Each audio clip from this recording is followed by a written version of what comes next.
से बाहर जाने के बाद आपने चेयर के बारे में भी अपशब्द कहे, आपने लोगों को गुमराह किया। अब आप रूल बुक से बात करिए। दूसरा मैं एक मिनट और स्थिति स्पष्ट कर दूं आपको। 1 मिनट आप बैठिए। आपने हमें मैं गेट के रूलिंग दे अंदर रहा हूं। आने से रोका, ठीक है। गैर अब कानूनी आप बैठिए। तरीके से रोका, गैर संवैधानिक अब आप तरीके से बैठिए। रोका।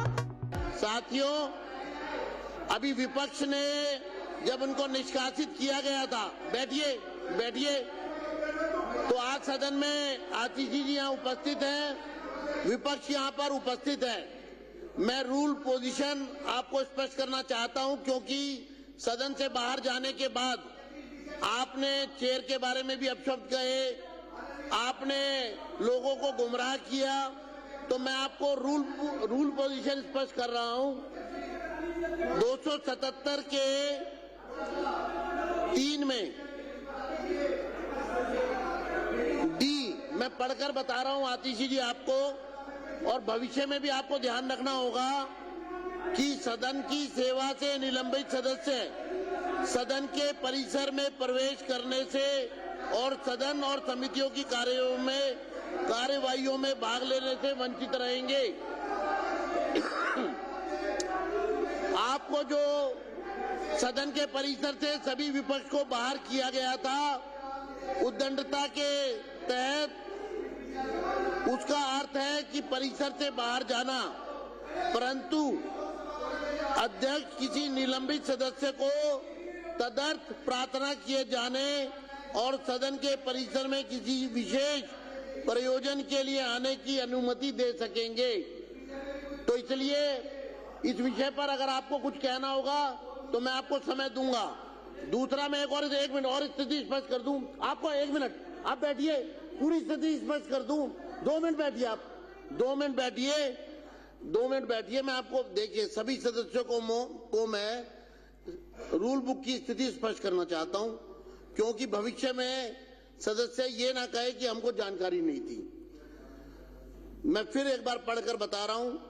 277 का 3D, सदन की सेवा से निलंबित सदस्य सदन के परिसर में प्रवेश करने से और सदन और समितियों की कार्यवाहियों में भाग लेने से वंचित रहेंगे, परंतु अध्यक्ष किसी निलंबित सदस्य को तदर्थ प्रार्थना किए जाने पर सदन के परिसर में किसी विशेष प्रयोजन के लिए आने की अनुमति दे सकेंगे। अब मैं आपको 277(3) का C पढ़कर बता रहा हूं। जो आप पहले दिन निलंबित होने के बाद सदन के परिसर में नारे लगाते रहे, प्ले कार्ड लेकर घूमते रहे, प्रोटेस्ट करते रहे, उसके बारे में भी आपको स्पष्ट कर देता हूं C पढ़ के। सदन द्वारा निलंबित सदस्य सदन के परिसर को तुरंत सदन के परिसर का तुरंत परित्याग करने के लिए बाध्य होंगे।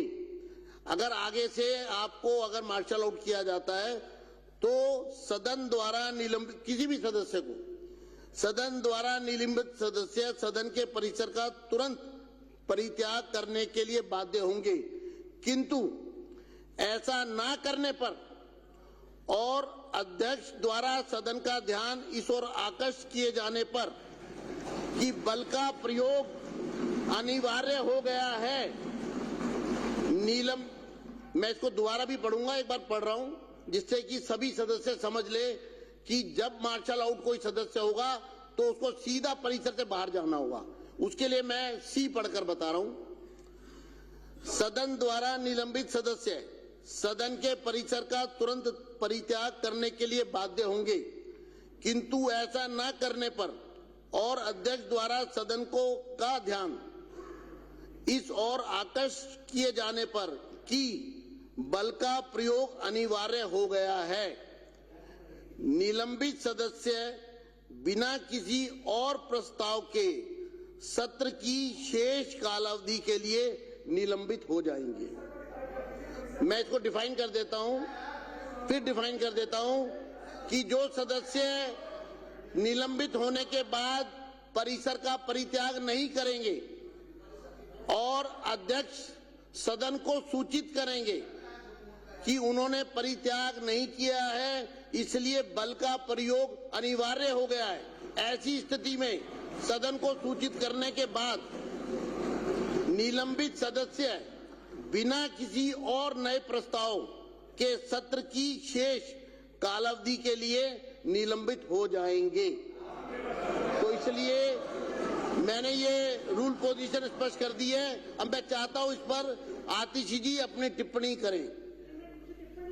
जी जी बताइए बताइए बताइए।